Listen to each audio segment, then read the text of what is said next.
D'autres questions?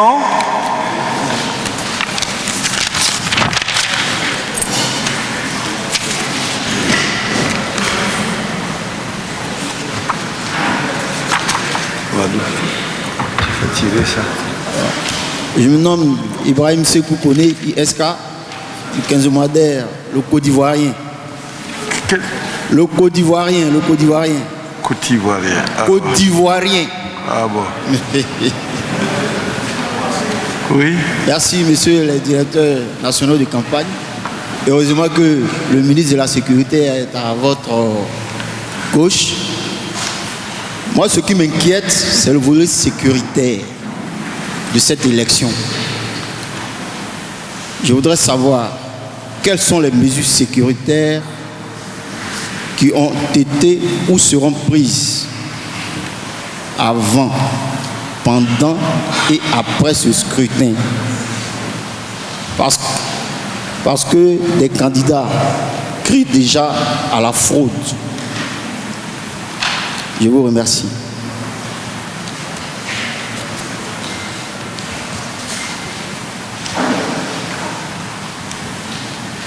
Bien. Je suis à Monsieur le ministre, Ah bon. Monsieur le ministre, il y a un des candidats qui dit avoir pris le financement de 100 millions pour battre la campagne pour être président de la République, mais pour combattre la fraude. Le gouvernement a accusé la CEI et le régime Ouattara de préparer une mascarade électorale. Il est même allé plus loin en faisant des panneaux à Abidjan, dans la ville d'Abidjan, des posters géants, pour demander aux Ivoiriens de dire non à la fraude. Alors, moi je voudrais savoir la réaction de la direction des campagnes du président Ouattara. À un moment donné, je m'étais interrogé sur votre mutisme parce que je n'entendais rien de vous. Alors je pense que c'est aujourd'hui l'occasion pour vous de nous dire ce que vous en pensez réellement. Merci beaucoup.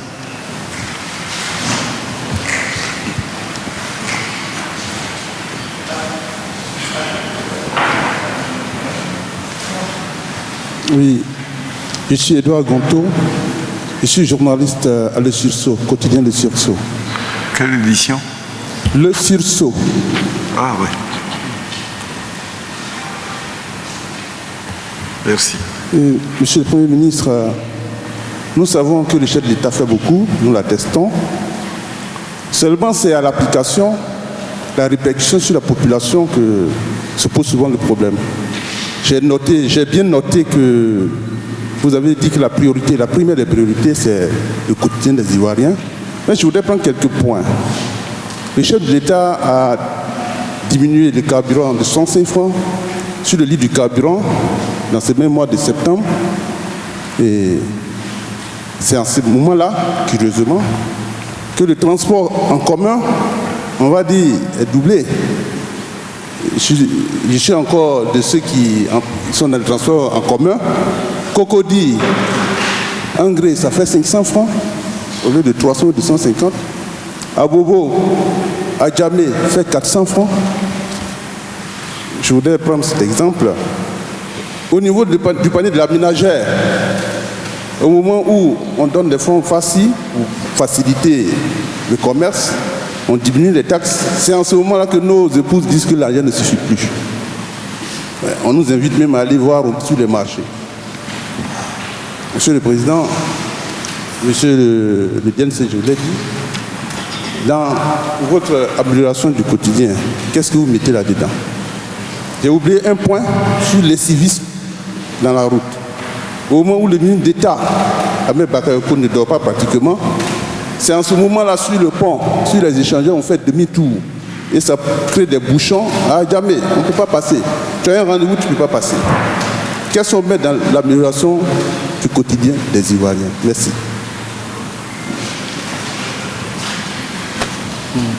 Je suis Yacouba Sangaré du quotidien Le Patriote. La coordination nationale des planteurs pour le candidat Essi Amara vient de faire une déclaration ce matin dans laquelle ils appellent ouvertement tous leurs membres à voter le candidat du RHDP. Quel commentaire faites-vous de cette déclaration qui vient de tomber? Merci.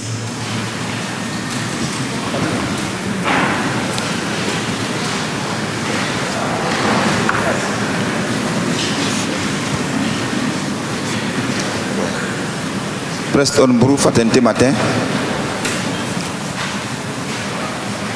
Je voudrais savoir le commentaire que vous faites, que vous pourrez faire sur le retrait de M. Essi Amara et de M. Mamadou Koulibaly. Est-ce que c'est parce que le RHDP a tellement occupé le terrain qu'ils ont eu peur de partir très vite? Et vous avoir votre commentaire. Concernant aussi la CEI, vous avez dit que jamais nous n'avons eu une CEI aussi équilibrée. Et pourtant, tous les candidats, ou bien les autres candidats, si vous voulez, certains candidats dénoncent cette CEI. Est-ce que cela ne va pas entacher la crédibilité du scrutin du 25 octobre? Bien, merci. On a les 5 questions. Côte d'Ivoirien sur le volet sécurité. Hein? Oui. Sécurité, le volet sécuritaire. Le ministre d'État Ahmed Bakayekou.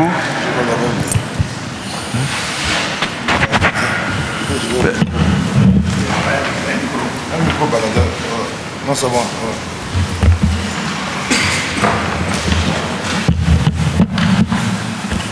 Je crois qu'il peut rebondir aussi sur la question du civisme posée par le sursaut, notamment à Djamé, tout cela. Bien. Merci, monsieur le DNC. Sur la question de la sécurité, je voudrais donc dire que le porte-parole du candidat que je suis a suivi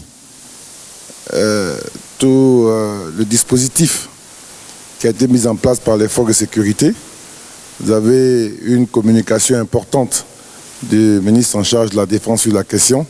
C'est 34 000 hommes qui seront mobilisés, des policiers, des gendarmes et une section de l'armée en appui et une contribution des forces impartiales de l'ONUCI.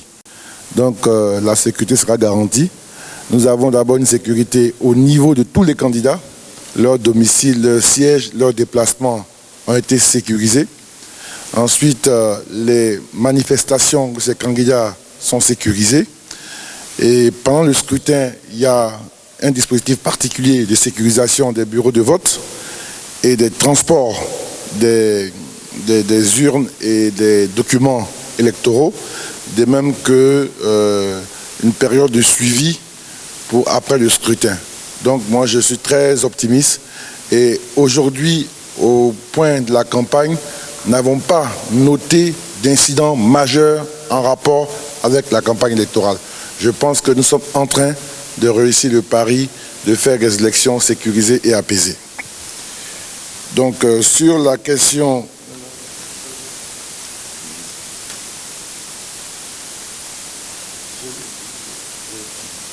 oui, les candidats, je dis, il y a leur domicile, leur QG, eux-mêmes leur déplacement, et il y a un officier de liaison qui suit l'équipe. On a en général une dizaine de forces de sécurité détachées auprès de chaque candidat. Donc il y a peut-être sur la question de la CEI, le civisme, tout à fait. Mais écoutez, je pense que le président Ouattara a indiqué qu'un des points phares de son second mandat, c'est l'Ivoirien nouveau. Là, participe de cette problématique. On ne peut pas faire un grand pays si les habitants de ce pays ne progressent pas avec le pays. Donc, et déjà, pendant son premier mandat, il a clairement montré la voie. D'abord par l'exemple, lui-même, la ponctualité. On a vu comment tout le monde était impressionné au fait de l'indépendance, aux cérémonies, comment il arrive pile à l'heure pour donner du respect aux personnes qui sont là. On a connu des cérémonies qui débutaient avec 1 heure de retard, 2 heures de retard. Vous-même, journalistes, vous avez été témoins de cela. Ensuite, il y a des mesures dont on ne parle pas beaucoup, mais qui marquent sa volonté de faire basculer le mental de l'Ivoirien. L'interdiction de fumer dans les lieux publics. Ça n'a l'air de rien, mais c'est vraiment une action importante dans le changement des mentalités. L'interdiction de téléphoner au volant. Je pense que tout cela participe de donner à l'Ivoirien certaines approches du civisme et toutes les campagnes de communication qui sont faites autour des valeurs que doit porter l'Ivoirien nouveau. Donc je pense que nous n'allons pas nous arrêter là, nous allons continuer dans ce sens-là, faire en sorte que l'Ivoirien se comporte de meilleure façon. Ensuite, sur la commission électorale indépendante, vous avez dit que certains continuent de la dénoncer. Est-ce qu'elle ne peut pas entacher est-ce que ça ne va pas entacher la crédibilité des élections? Je pense que non. Je pense qu'il faut être de bonne foi. D'abord, je l'ai toujours dit, ce n'est pas à la CEI qu'on gagne des élections. Ce n'est pas dans les commissions électorales. Dans beaucoup de pays, c'est le ministère de l'Intérieur et chacun est juste présent pour suivre que tout le déroulé se fait correctement. On entend trop de gens se mobiliser sur ces questions alors qu'on ne les voit pas sur le terrain. Ensuite, cette CEI, elle a été faite avec la contribution d'un partenaire qui est mondialement connu pour son expertise dans les matières électorales, qui est le NDI, qui a discuté avec toutes les parties.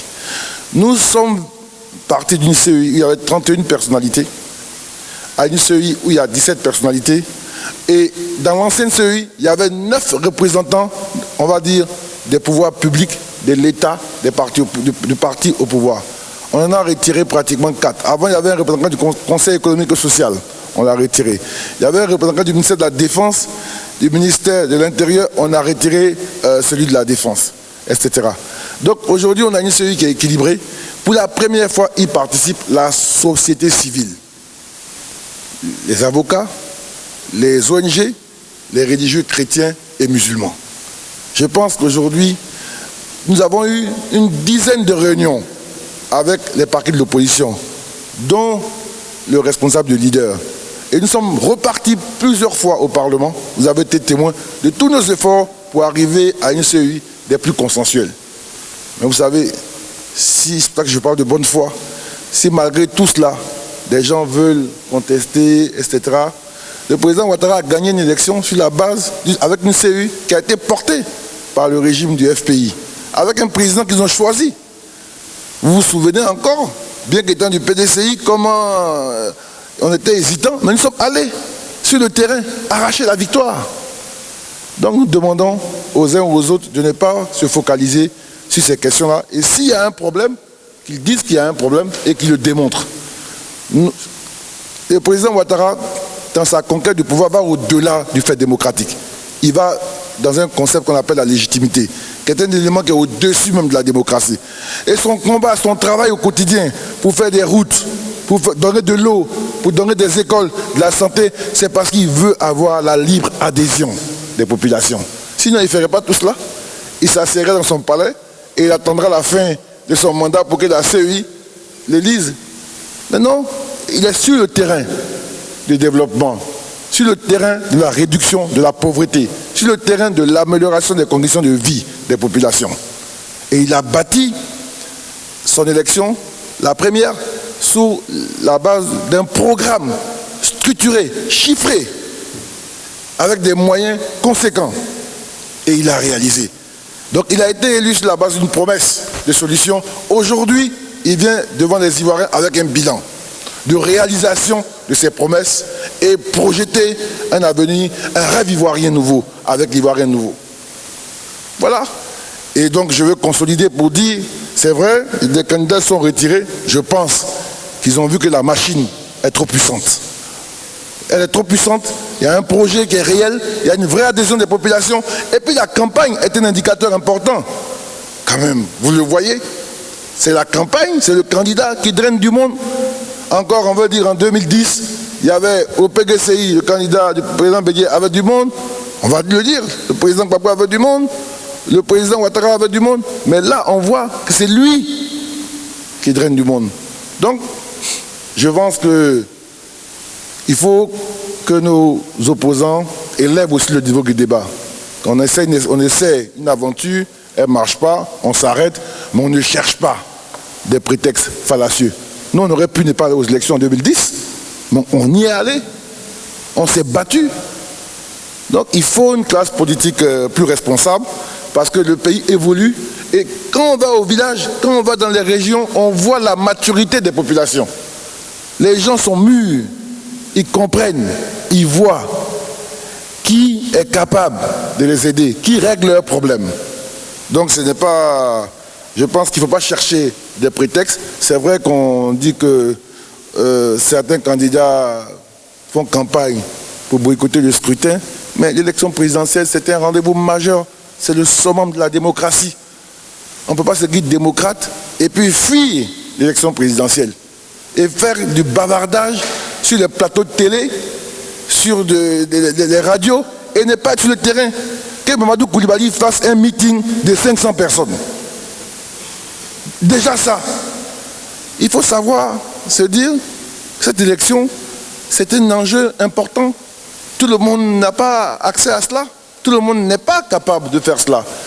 Et pour terminer, pourquoi je pense que nous sommes bien partis pour gagner au premier tour, le Premier ministre Aoussou l'a dit, nous avons un candidat, comme je l'ai décrit tout à l'heure, mais qui a su consolider sa base politique, son alliance.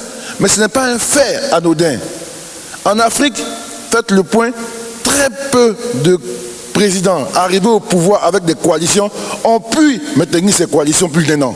Regardez au Niger, crise avec le président de l'Assemblée et le président. Au Sénégal, au temps de Wade et de Niasse, à peine 18 mois, l'alliance s'est disloquée. Mais nous, c'est un travail de tous les jours, de tous ces responsables. C'est pas qu'il n'y a pas de difficulté, mais c'est un travail de se rester ensemble. Et en face, on a un courant d'opposition qui s'est au moins scindé en 4 groupes. On va dire tout le groupe, l'opposition portée par l'ex-président. Mamadou Koulibaly, leader, est parti certainement avec l'ancienne communicatrice et amie de Gbagbo, qui est devenue sa communicatrice. Afi est parti avec quelques personnes. Il y a les irréductibles qui sont restés pour dire non, ça le parti là, c'est pour notre frère. Tant qu'il n'est pas lui, on ne bouge pas. Et puis bon, il y a la galaxie un peu des jeunes patriotes qui sont restés eux-mêmes, ne savent pas où aller. Et beaucoup ont progressé, sont allés vers des partis qui leur proposent quelque chose de concret. Parce que les partis politiques ont un rôle d'encadrement des masses, des populations. Si vous laissez les jeunes comme ça, mais ils vont vers des nouveaux leaders, vers ceux qui portent cette nouvelle espérance. Donc évidemment, dans la configuration actuelle, en plus du bilan du président, qui est un vrai bilan, je ne vous le dis pas parce qu'on veut vendre notre candidat. Moi, je suis dans l'équipe de campagne, je suis dans son gouvernement. Quand je me lève le matin, je suis fier. Je suis heureux de voir ce qu'on réalise. Je suis heureux. D'où nous venons, d'un pays déchiré, crise post-électorale très grave. Aujourd'hui, on est en train de bâtir une success story. Tout le monde en parle. Ce n'est pas que nous. Tout le monde vient ici. Tous les dirigeants du monde souverain sont impressionnés. Alors, on ne va pas bouder notre plaisir. Nous sommes en train de construire un grand pays avec un grand leader. Je vous remercie.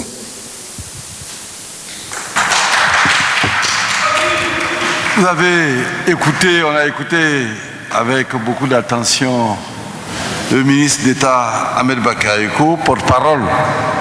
Donc vous-même vous constatez où se trouve la qualité.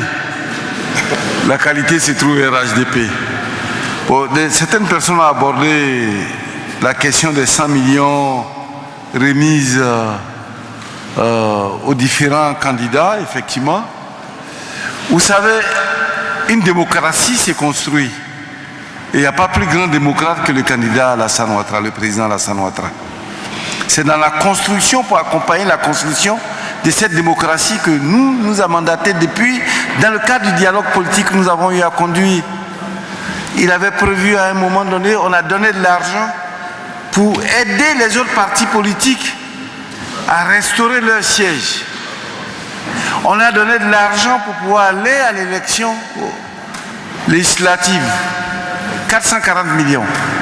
Et puis après, on est arrivé à un financement exceptionnel de 1 milliard.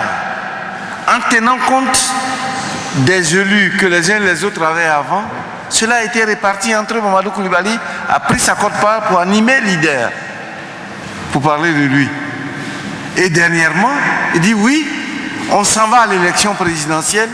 La loi qui existe, la loi de 2004, dit ceci pour l'essentiel. Financez votre campagne, celui qui a 10%, on lui rembourse.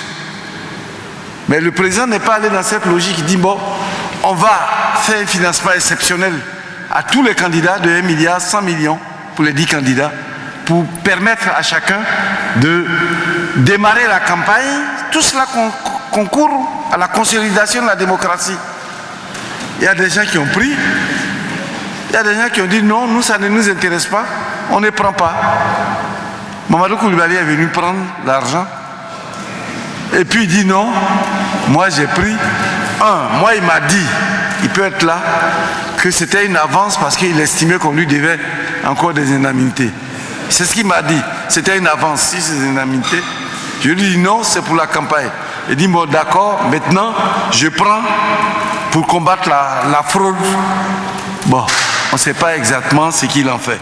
Mais vous savez, le frère Koulibaly ferait mieux d'aller prendre la craie que de venir en politique. Parce qu'il veut que chacun bouge, on fasse tout selon ses humeurs. Le matin, il se lève, il dit ceci, l'après-midi, cela. Mais nous, on n'est pas là pour suivre ces variations de température en fonction des circonstances. Nous, on n'est pas là pour subir cela. Et on est en train de réfléchir. Une campagne présidentielle, c'est trop sérieux. Depuis qu'en 2010, on a introduit ici les daïkos, chacun se lève, s'improvise candidat. C'est ça la réalité en Côte d'Ivoire. Et on doit prendre des mesures pour que les indépendants, ceux qui prétendent être indépendants, qu'ils soient le reflet d'une partie, d'une opinion de la société ivoirienne. Quand des gens qui estiment que moi, parce que j'ai été gouverneur, je suis candidat. Moi, je dis ici la dernière parution de M. Bani dans cette salle, c'était le 14 juillet 2010, à une réunion du bureau politique. Après, on ne l'a plus vu. 2010, 2015, il s'élève, il est derrière. En permanence, il est le doublon. C'est pour ça qu'il parle des doublons. Actuellement, il est le doublon de Gbagbo. C'est pour ça qu'il parle de doublon. Toujours, il est derrière. C'est le doublon. C'est le doublon, regardez-le. C'est le doublon. Il aime les doublons. On ne l'a pas vu au congrès du PDCI pour la pousser les Madi, les Kakabé et tout. Ça a été l'échec. Et cette fois encore, c'est le doublon. Il comptait sur le voix de Gbagbo, un appel. Comme il n'a pas eu, c'est le doublon. Et il voit des doublons partout. Sur la liste de la CEI, il voit des doublons. C'est ça le problème réel. Le malheur de la démocratie en Côte d'Ivoire, c'est qu'on a des gens qui s'improvisent candidats. Ils s'élèvent le matin. Je suis candidat, je suis candidat. Et ça ne peut pas aller. Donc pour dire Mamadou Koulibaly, il parle de fraude. Souvenez-vous, en 1990, Gbagbo appelle les élections. Contre le président Houphouët-Boigny, Gbagbo a commencé à parler de fraude. Contre le président Houphouët, et puis il a commencé à annoncer qu'il a gagné. Mais c'était tellement gros que ça n'a pas marché. Il a fait en 2000 contre Gueye. Ça marchait. Il voulait faire ça contre nous. Et puis ça n'a pas marché. On l'a coincé. C'est ça qui est la réalité. Quand on prenait la préparation de Gbagbo, depuis son entrée en politique, sa gestion politique, sa sortie politique, il est rentré en politique d'une manière calamiteuse, gestion calamiteuse, sortie calamiteuse. C'est ça qui les caractérise. On ne peut pas s'amuser avec la vie, le destin des Ivoiriens. Ils sont là, c'est nous qui avons fait tel projet. Non. Aujourd'hui, le président Ouattara est déjà en train de préparer le document Côte d'Ivoire 2050. C'est-à-dire la vision, c'est ça la vision, ce qu'on va réaliser. C'est pour ça qu'ils parlent d'émergence. Mais eux, ils sont venus, ils disent refondation. La refondation a consisté à tout casser. Ils ont cassé les fondations de la Côte d'Ivoire, mais malheureusement que les fondations étaient assez fortes. Alors quand on voit le frère Finguessan, comme Ahmed l'a dit, il a pris une partie du FPI, les autres sont allés faire cette coalition nationale de circonstances, CNC. Oui, c'est une coalition de circonstances, CNC, c'est comme ça qu'on doit les appeler. Parce que chaque jour, Baïnok dit aujourd'hui c'est lui qui est le président de la CNC. Alors, ouais, il y a des gens qu'on considérait, heureusement qu'on a échappé à un danger, hein, ça je ne vous cache pas. On respectait des gens dans ce pays, et puis on a confié à un moment de leur destin, ils étaient à la primature, c'était dangereux pour nous-mêmes. parce qu'ils ont aligné quelques lois financières, ils pensent que ça suffit pour réaliser les lois politiques et réaliser les lois sociales. On ne peut pas continuer là-dessus. Et nous, c'est clair, notre coalition, là, comme Ahmed l'a dit, gérer une coalition. En tout cas, elle a subi toutes les épreuves. J'ai dit, elle est devenue comme du roc et même du diamant. Celui qui vient, il nous a en face parce que nous aimons les Ivoiriens. C'est une coalition d'amour. Le président respecte les Ivoiriens. Il va partout dans tous les campements. Il respecte les Ivoiriens. On veut que la promotion des Ivoiriens, l'émergence des Ivoiriens. On est sorti de cette situation. Voici pour Mamadou Koulibaly. Maintenant, ici, les planteurs ont appelé à voter le candidat RHDP. Je pense que, bon, vous savez, la lucidité, sinon je dirais le Saint-Esprit a visité ces planteurs-là. C'est pour cela qu'ils ont vu où se trouve la lumière se trouve à RHDP. S'ils appellent à appeler, on dit Dieu merci. Bon, retrait de Siamara et Mamadou Koulibaly. Vous savez, on ne s'amuse pas comme ça avec une élection présidentielle. Mais une fois que le Conseil constitutionnel a publié la liste, tu ne peux plus te retirer. Tu es dedans, on va donner leurs résultats. Ceux qui vont avoir, s'ils ont 0, on va mettre 0. C'est ça, on ne peut pas se retirer. Une fois que le Conseil constitutionnel a publié la liste, personne ne peut se retirer. C'est une institution qui est au-dessus de tout. On ne se lève pas le matin, on ne s'amuse pas avec. Ils ne peuvent plus se retirer. On ira, on va donner leurs résultats. Ils feront mieux de venir battre campagne. Quand on va publier, on va dire c'est 0, ceci, c'est clair et net. C'est par rapport à cela qu'ils veulent fuir. Ne fuyez pas le débat. Le président Bédia a dit, tu mesures tes propres forces avant d'aller à un combat. Maintenant, bon, et si, en cours de route, il a vu que vraiment, il ne peut plus continuer, il dit, il abandonne. S'il abandonne, qu'il reste chez lui. Ils appellent à l'abstention et tout. Mais qu'ils arrêtent parce que cela est punissable par la loi. Appeler à boycotter, à faire ceci, c'est punissable par la loi. Ils ne sont pas au-dessus de la loi.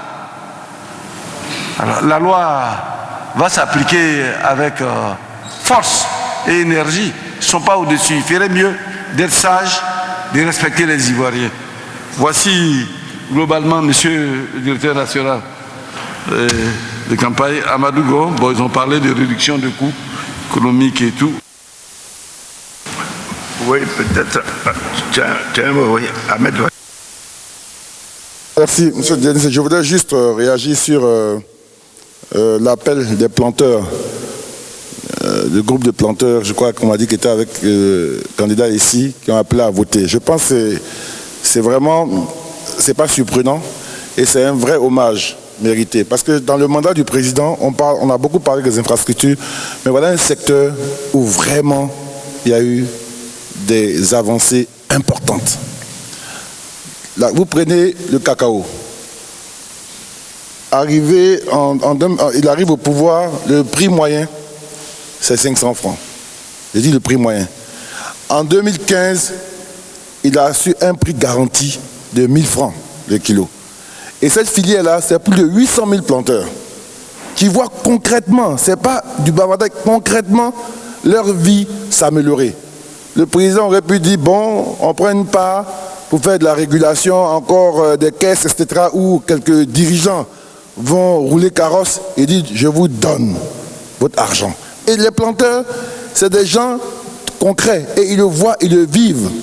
Vous prenez la filière anacarde coton. Il arrive au pouvoir, c'est à peu près en dessous de ces 50 francs, 150 francs maximum. Il met des réformes. Il dit au Conseil des ministres, je vais faire tant comme réforme, à travers le PENIA, 2040 milliards, qui est pratiquement réalisé à moitié. On arrive à la sortie, les gens ils sont à plus de entre 400 et 450 francs. C'est concret. Il dit, on importe trop de riz, il met un programme pour l'autosuffisance en riz. On met tous des projets dans le cas du PENIA, ça marche. Aujourd'hui, on a près de 1,3 million et en 2016, on va être à 1,6 million qui est assurer l'autosuffisance. Donc les planteurs, ils ne peuvent que le suivre. C'est pourquoi moi je suis arrivé ce matin de l'intérieur du pays, mais quand on parle avec les gens, ils disent, mais de quoi vous parlez? Ces messieurs en train de transformer nos vies, sans compter tout ce qui est fait en matière de santé, d'éducation, dans leur environnement. Donc je pense que... Et puis, je suis heureux de cet appel parce qu'un homme politique, Ce genre de rendez-vous est important pour lui-même. Qu'est-ce qui peut motiver un homme politique, un leader de cette dimension? Ce n'est pas comme ceux qui ont pensé que devenir président, c'était pour chercher les femmes ou avoir un peu d'argent ou avoir une maison. Non, mais c'est vrai. C'est cette adhésion-là. Quand vous travaillez, que vous voyez que les gens, ils répondent, ils viennent vers vous, ils vous le montrent, ça vous motive. Et c'est pourquoi nous disons aux Ivoiriens qu'ils doivent venir voter. Chacun, comme un devoir, pour dire merci au président pour tout ce qu'il a réalisé. Voilà ce que je voulais ajouter par rapport à ce que m'inspire l'appel des planteurs à voter le président Ouattara. Merci.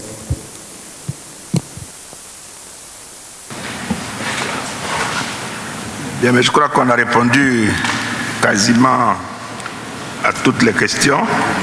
D'ailleurs, concernant ici Amara, il faut noter que les jeunes qui soutenaient sa candidature ont eux appelé à voter le président Ouattara depuis hier. Bon, alors, quand on est candidat et qu'à un moment donné, les jeunes qui vous soutiennent, les planteurs qui ont dit portez votre candidature, donc vous dites bon, mais c'est bon, on a tout compris. Nous, on demande à tout le monde de voter pour le candidat du RHDP, Alassane Ouattara.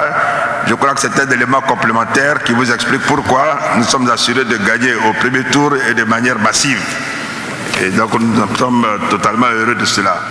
Moi, je voulais sur la partie électorale répondre à une question précise évoquée par quelques candidats de temps en temps, en disant « je suis candidat et je ne suis pas dans la CEI ». Il est bon donc d'expliquer que notre code électoral prévoit que la liste des candidats soit arrêtée 45 jours avant le scrutin. Vous conviendrez donc avec moi, je pense aisément, que pour préparer une élection, on ne peut pas avoir une commission électorale qui soit composée 45 jours donc avant le scrutin en espérant aller à un scrutin 45 jours après. Donc il faut, indépendamment de cela, avoir une commission électorale qui fait son travail dans la durée. Mais le même code électoral a prévu, en dehors des bulletins des bureaux de vote, et dans ses articles 58 et 59 nouveaux, que partout où on fait le recensement des votes, des additions, les candidats sont représentés. Dans les sous-préfectures, avec la CEI locale. Dans les départements, avec la CEI locale.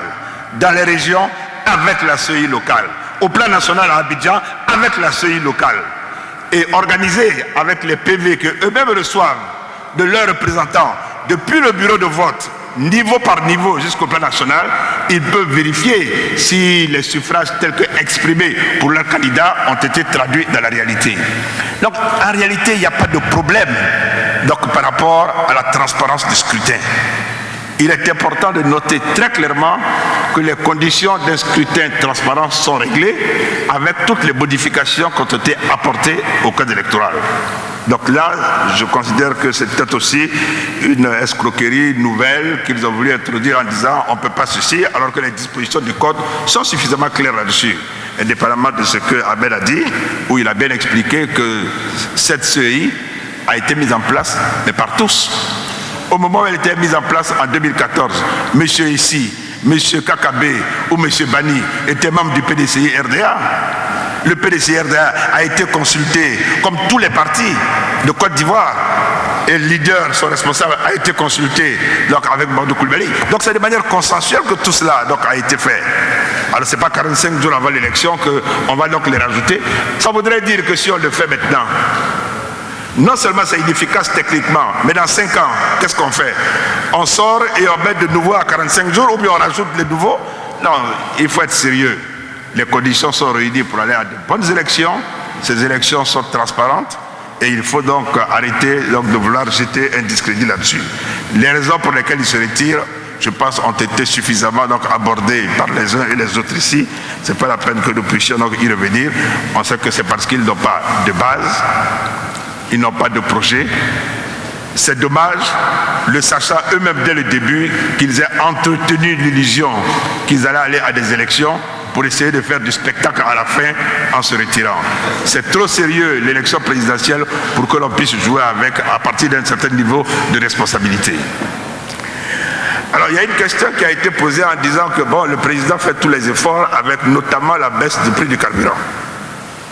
Et ça c'est un hommage de plus que vous rendez au président, très bien. Et c'est vrai qu'avec l'évolution des cours mondiaux que nous avons du pétrole, la répercussion donc, de cette évolution à la baisse est faite donc, au niveau donc, des prix donc, à la pompe. Alors ce que vous regrettez, c'est qu'il n'y a pas une incidence visible pour certains opérateurs, notamment donc, les transporteurs. Je n'ai pas le sentiment que ce que vous dites est général. Sur certaines lignes d'autobus, des cars qui desservent l'intérieur du pays, il y a des baisses de trafic qui ont été opérées. Alors, il est possible que sur donc, Abidjan, là après les lois économiques jouent, nous créons l'environnement. La baisse donc, des coûts des facteurs diminue le prix donc, du carburant. Il est vrai qu'en plus de ça, il faut que la compétition entre les opérateurs économiques joue pour que chacun des usagers puisse tirer donc, le maximum. Donc là, c'est à vérifier de manière extrêmement précise, compte tenu de ce que ça peut être très divers. Il n'y a peut-être pas une seule réalité par rapport donc, à cela. Donc on ne peut pas, je pense, affirmer comme ça qu'il n'y a pas un impact donc, au niveau des transports. Ceci étant, si tel était le cas, il y a une incitation et il y a quelque chose donc, à faire, même si nous sommes en économie libérale. Parce que bon, il faut que la concurrence joue et que ce genre de questions puisse donc, se répercuter donc, effectivement au niveau donc, des paysans. Et je dis des paysans, des usagers. Alors vous disiez qu'est-ce qu'on entend dans ces conditions par l'amélioration du quotidien des Ivoiriens. Bon, accéder à de l'eau, accéder à de l'électricité, pouvoir se soigner, pouvoir envoyer son enfant à l'école, ça je crois que c'est extrêmement concret en termes d'amélioration du quotidien. Pour des fonctionnaires qui ont eu leur salaire bloqué pendant 25 ans, avoir un déblocage dont le coût annuel pour l'État est de 125 milliards de francs CFA au niveau du budget, ça c'est de l'argent qui va bien, donc à améliorer le quotidien des uns et des autres. Ahmed a largement parlé de la partie donc, des planteurs, on pourrait parler de, donc, du SMIC, et des emplois donc, qui ont été créés, qui permettent donc à certaines familles de pouvoir avoir des revenus et vivre. Il faut quand même savoir qu'on a créé dans ce pays, sur cette période, plus de 350 000 emplois dans le secteur formel. Et globalement, plus de 2 millions d'emplois, avec une bonne partie dans le secteur agricole qui a retrouvé un dynamisme et une partie dans le secteur donc, dit informel.